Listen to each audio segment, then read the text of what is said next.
E aí, pessoal, vamos falar sobre o principal erro na hora de você fazer o seu booking.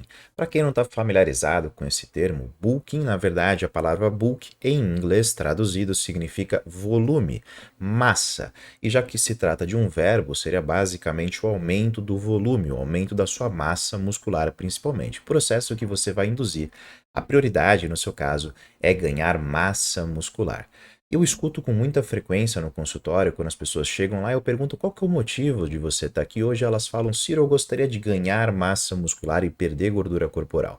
Fisiologicamente, se tratam de termos opostos. Um você quer aumentar as suas reservas e no outro você quer reduzir, utilizar as suas reservas para gerar energia. Então eu falo para os pacientes, eu falo, olha, num processo de booking, o processo inicial seria você iniciar principalmente com os níveis de gordura dentro do padrão, ou seja, se você for mulher, entre 20 e 25% de gordura corporal, e se for homem, em torno de 12 a 15% de gordura corporal. Não é recomendado e também não é esperado você fazer um booking quando você tem um excesso de gordura, porque você vai aumentar mais ainda essas reservas. Quando você vai no consultório, você faz, por exemplo, exame de bioimpedância. Outros nutricionistas podem utilizar, por exemplo, o processo de adipômetro na finalidade de descobrir, né, de estimar o seu percentual de gordura corporal. Então, no caso da bioimpedância, a Embody, por exemplo, ela mostra diversas variáveis que vão auxiliar nesse processo de cálculo e mostrar para o paciente qual que seria a prioridade, se é interessante ganhar massa muscular como prioridade ou perder gordura corporal. Então você percebe a quantidade de água. Peguei aqui um exemplo de um indivíduo qualquer. Esse indivíduo em específico, ele tinha uma quantidade de massa muscular de 33,7 quilos, ou seja, uma quantidade de músculo que, de acordo com a idade, altura e gênero dele, tinha uma quantidade de 8% acima do esperado. E quantidade de gordura também estava um pouco mais elevada, com 15 quilos de gordura, ou seja, tinha 20% de gordura, 5% acima da recomendação. O peso ideal desse indivíduo era de 70 quilos, ou seja, ele estava 4,5 quilos acima do peso, especificamente de gordura. Esse seria um indivíduo que não seria interessante iniciar num protocolo de bulking, talvez seja interessante iniciar num processo de queima de gordura, redução desse percentual. E por que eu falo isso? Quando você tem excesso de gordura, esquece a finalidade estética. Estou pensando em saúde. Gordura traz gordura. Excesso de gordura corporal promove em você principalmente um processo que a gente chama de lipotoxicidade, ou seja, o acúmulo de gordura em locais que não necessariamente deveriam ter gordura, como o músculo, como o pâncreas, como o seu fígado.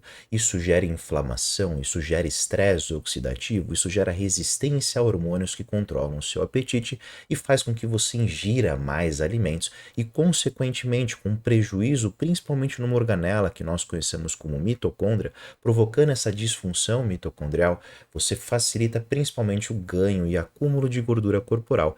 Como você pode perceber nesse vetor aqui, excesso de gordura dificulta a formação, o caminho é muito mais longo para você ganhar massa muscular e o caminho é muito mais curto para você aumentar o seu estoque e acúmulo de gordura corporal.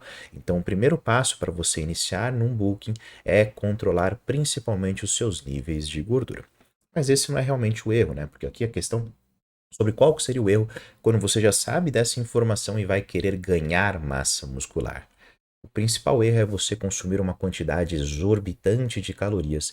Isso é uma informação. Sabe aquela frase do vídeo que você tem que ficar presa na sua cabeça? É exatamente essa. Não importa quanto que você consuma de calorias, isso não é importante para você ganhar massa muscular. O importante não é a ingestão, o importante está na absorção. Quanto que você consegue absorver desses nutrientes para gerar massa muscular. Então, de nada adianta fornecer exorbitantes quantidades de caloria se você não tem um intestino saudável, se você não tem um intestino preparado para absorver essa quantidade exorbitante de nutrientes. Lá na frente eu vou falar um pouquinho mais sobre isso, mas seguindo essa linha de consumir grandes quantidades de alimento, que normalmente é esperado num processo de bulking, já que você vai estimar principalmente um superávit calórico, muitas pessoas erram a mão e consomem exorbitantes quantidades de proteína. Pensa assim, Olha, eu quero ganhar massa muscular e massa muscular é um tecido proteico, então preciso de muita proteína. E às vezes eu faço um recordatório alimentar desse indivíduo, desse paciente no consultório, e eu percebo que ele come uma quantidade muito grande de carne, frango, peixe, ovos, whey protein, laticínios, lentilha, feijão, tudo bem? Aprenda uma coisa, pessoal. A recomendação de proteína, ela não é muito alta. Ela é de 1,6 a 2,2 gramas por cada quilo de peso que você tem. Você não precisa consumir mais proteína do que isso, principalmente se você tem um percentual de gordura dentro da recomendação. Um dos vídeos mais antigos da página, que eu fiz há 3 anos atrás, chamado de Proteína e Hipertrofia, eu mostro todo o passo a passo da montagem de um cardápio, pensando apenas exclusivamente na proteína, que eu falo quanto, quando, dou exemplos, falo sobre a quantidade em quilo de gordura corporal, ou se você tem excesso de gordura para você utilizar a massa livre de gordura, é só acessar para não deixar esse vídeo mais longo. Então, por que eu falo para você não acelerar muito quando você consome proteína? Excesso de proteína é péssimo na hora do seu booking, porque você quer aumentar a ingesta alimentar. Não de uma maneira exorbitante, mas você quer promover um superávit calórico, seja de 500, seja, por exemplo, de 1.000 calorias a mais do seu gasto energético.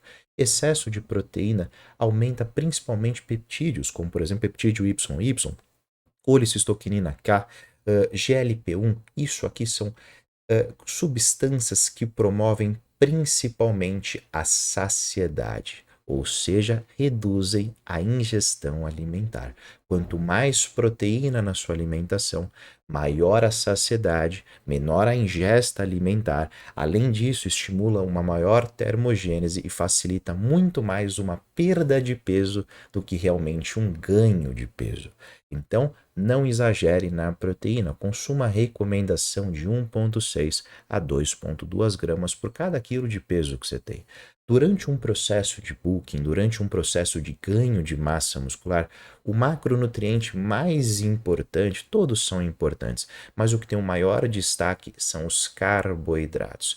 Carboidratos são que vão te dar energia, que vão fazer a formação de glicogênio, que vai levar água, principalmente nesses estoques, quando ele é acumulado no formato de glicogênio, e vai aumentar o seu volume, vai aumentar a sua massa muscular.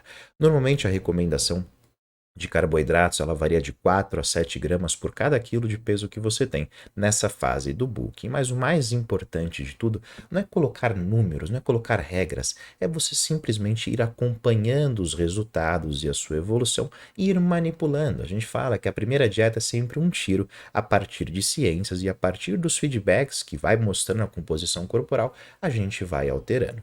Então, quando você pensa, por exemplo, de 4 a 7 gramas por cada quilo de peso, vou imaginar, por exemplo, eu hoje peso 90 quilos. Então, com os meus 90 quilos, se eu fosse só consumir arroz, por exemplo, eu teria que bater essa recomendação de 4 a 7 gramas por cada quilo de peso. Vou pensar no mínimo que eu, Ciro, vou consumir 4 gramas de macronutriente, carboidrato, por cada quilo de peso que eu tenho, no caso 90 quilos. Quanto de arroz eu deveria consumir por dia? Se for arroz branco, eu vou ter que consumir um total de quase 1.275 gramas de arroz, 1,2 quilos de arroz por dia. Se eu for consumir batata doce, eu teria que consumir 2 quilos de batata doce. Se for uma batata inglesa, 3 quilos de batata inglesa. Se for inhame, 1,5 quilos. Então você percebe que para cada tipo de carboidrato, para cada fonte de carboidrato, por ter concentrações diferentes, vai diferir. Você fala, meu Deus, Ciro, então eu vou ter que comer 1,3 quilos de arroz por dia? Não, aqui eu estou pensando exclusivamente se você só vai comer arroz no seu dia inteiro. Tem outras fontes de carboidrato. Então, só para mostrar que às vezes uma das tentativas, um dos erros na hora do bulking é escolher alimentos errados. Você percebe que se você for comer arroz, é 1,3 quilos. Mas se você for comer batata inglesa para atingir aquelas mesmas 4 gramas de carboidrato por cada quilo de peso, são 3 quilos. É praticamente o triplo da quantidade, o triplo do volume. E quando você está ingerindo grandes quantidades de caloria, colocar alimentos que têm pouca densidade calórica, ou seja, muito volume, para pouca caloria, é muito mais complicado. Então, numa questão visual, 100 gramas de macarrão e espaguete tem a mesma quantidade calórica que 100 gramas de arroz. Então, no meu caso, por exemplo, eu deveria consumir 1,2 quilos de arroz branco ou 1,2 quilos de macarrão cozido se eu só fosse comer essa fonte de carboidrato. Mas quando você pega visualmente, 100 gramas de macarrão pesado é praticamente uma espátula, né, um pegador e meio.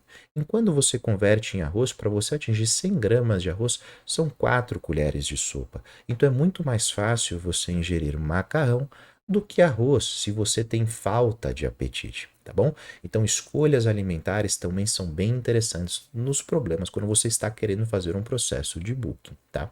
Quando você pensa em fruta, vamos pensar que eu não quero comer arroz, que eu quero que todos os meus carboidratos para atingir 4 gramas de carboidrato 4 gramas de carbo por cada quilo de peso por dia de um indivíduo de 90 quilos seria só a base de fruta. Se eu fosse comer só banana, eu deveria consumir 25 bananas por dia. Aí você fala, caramba, grande quantidade de banana, muita banana. Mas olha, se a gente for comer morango, eu teria que consumir 5 quilos de morango por dia, 250 unidades. Já é difícil consumir 25 bananas. Imagina comer 250 morangos. Então, naquele momento que você quer ganhar peso, talvez banana seja mais interessante do que consumir morango, por exemplo. Então, escolhas alimentares faz isso. Então, você poderia consumir, por exemplo, metade em banana e metade em arroz, por exemplo. Vamos dar esse exemplo. Então, uma coisa que fica como erro do Booking também são as escolhas alimentares, principalmente quando envolve carboidratos, escolhendo alimentos principalmente que têm um grande volume e pouca caloria. Eu falo que o seu melhor amigo durante o Booking normalmente é o macarrão e não é a batata, porque batata precisa de quase o triplo para conseguir atingir aquela quantidade calórica. Diferente quando você está querendo perder peso, batata, morango são seus melhores amigos, tá bom? Outra coisa também que é muito comum hoje em dia, você pega, por exemplo, os indivíduos durante uma refeição utilizarem um único tipo de carboidrato, né? Tem que consumir grandes quantidades. Eu falei que, por exemplo, eu deveria consumir 1,3 quilos de arroz, Seria, 4 refeições de, por exemplo, 300 gramas de arroz.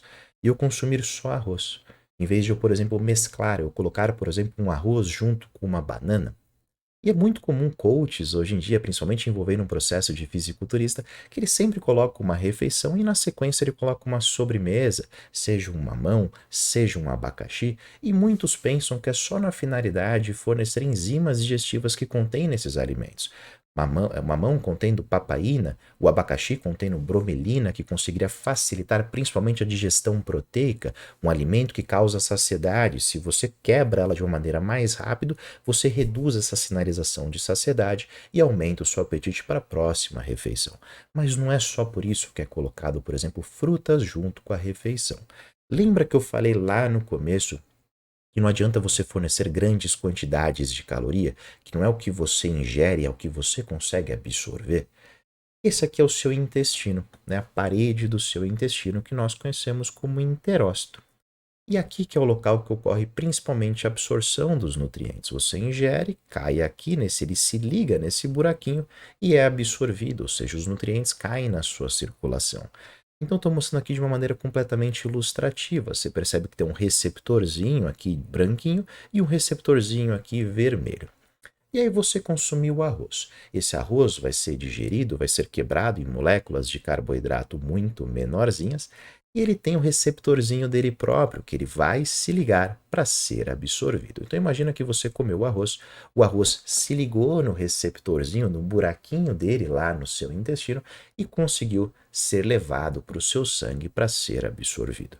Agora imagina que você consuma, aí você fala assim, meu, eu vi o vídeo do Ciro, e eu vi que ele falou para eu consumir 1,3 quilos de arroz. Aquela pessoa que não está entendendo muito bem, quis levar muito ao pé da letra, vai consumir 1,3 quilos de arroz. Imagina você consumir isso numa única refeição ao longo do seu dia inteiro. Esse receptorzinho, esse buraquinho, ele não suporta tanto macronutriente, tanto formato de um único tipo de carboidrato. Você vai como se for entupir esse buraco. Tá bom? E quando você entope esse buraquinho, chega um momento que você não consegue mais absorver. Você fornece uma grande quantidade, só que só pouquinho realmente é absorvido. O restante vai ser excretado e não vai ser excretado e não vai ser realmente absorvido. Então, uma das estratégias que você pode perceber é que tem um receptorzinho vazio. E se você utilizar dois tipos de carboidratos diferentes? Você utilizar, por exemplo, uma fonte de glicose e uma fonte, por exemplo, de frutose, presente principalmente nas frutas. Você diluiu esses carboidratos em dois formatos e vão utilizar receptores diferentes, facilitando muito mais o processo de absorção. Normalmente é recomendado quando você fornece um único tipo, por exemplo, principalmente de glicose, vamos pensar, vai mel, que é a principal fonte de glicose, ele suporta mais ou menos em torno de 45 a 60 gramas dessa glicose. Passou disso, vai principalmente saturar, vai entupir esse receptor. Então, ao longo do processo, claro, você vai consumindo, você vai treinando o seu intestino e ao longo desse processo você vai desenvolvendo muitos mais receptores. Então, seu corpo, quando você pesa 60 quilos, absorve muito menos nutrientes de quando você tem, por exemplo, 90 quilos, quando você tem 100 quilos, quando você tem 110. Você vai aumentando a sua eficiência metabólica para criar mais receptores. É por isso que eu falo, num processo de bulking, de ganho de massa muscular, de ganho de peso, não adianta você dar uma quantidade exorbitante de caloria de uma única vez. Você só vai mais vezes no banheiro. Você tem que subir gradativamente para ficar criando, para ficar treinando o seu intestino a conseguir absorver cada vez mais nutriente e cada vez conseguir sinalizar mais a formação de massa muscular.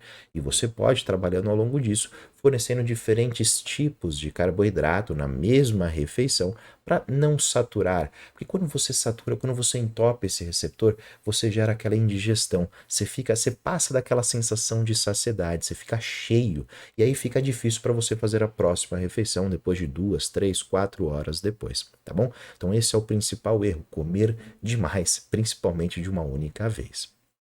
Outra coisa que acontece às vezes também, quando você acaba comendo demais, é você aumentar muito mais a quantidade, a frequência que você vai no banheiro, principalmente em fezes líquidas, aquele processo de diarreia. Aqui é uma lógica muito básica, né, pessoal? Você acha mesmo que você, principalmente nesse estado de diarreia, está conseguindo gerar uma absorção efetiva desses nutrientes? É difícil. Então, às vezes, você tem que ficar revendo também os alimentos que você coloca na dieta. Eu percebo que às vezes, quando eu faço principalmente o primeiro cálculo da dieta em alguém que quer ganhar peso, eu trabalho com pasta de amendoim, eu trabalho com aveia, eu trabalho com farináceos, principalmente o macarrão. E quando você fica esse consumo muito frequente, você começa, principalmente grandes quantidades, você começa a criar uma intolerância transitória e pode começar a provocar esses sinais de diarreia. Então, se você está tendo essas questões, vá fazendo trocas alimentares para melhorar principalmente a saúde do seu bolo fecal, do seu cocô, para garantir com que você esteja absorvendo muito mais nutrientes. E aí é muito comum, às vezes, as pessoas na tentativa de falar, não, eu quero comer mais, eu quero aumentar meu apetite, meu peso não sobe, vai lá e trabalha com substâncias, com componentes que vão favorecer principalmente o aumento de apetite, né? Os mais comuns é a buclisina, e essa aqui eu conhecia como Cobavital, né? Que é a coenzima da B12, cobamamida. E basicamente são componentes que ele tem outras finalidades, mas eles conseguem gerar também um aumento do apetite. Ou partem para hipercalóricos, repletos de tistrose, repletos de maltodextrina, e vem exatamente aquela coisa que eu estou querendo dizer, que é exatamente o erro principal do bulking. Não adianta nada você aumentar o seu apetite, você aumentar a sua ingestão alimentar, se seu grau absortivo, ou seja, o que você consegue absorver desses alimentos, ela ainda está baixa. Então, o principal erro é você achar que você consegue absorver tudo que você consuma. É um processo lento, infelizmente ele é um processo lento, mas é por isso que ele é divertido, porque se fosse fácil, ninguém estaria correndo atrás, tá bom?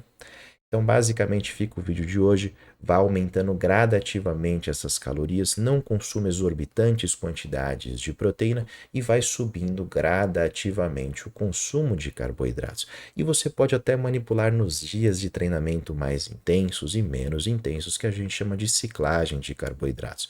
Vou fazer um vídeo específico sobre isso. Mas eu espero que vocês tenham gostado, espero que vocês tenham entendido e até o próximo vídeo.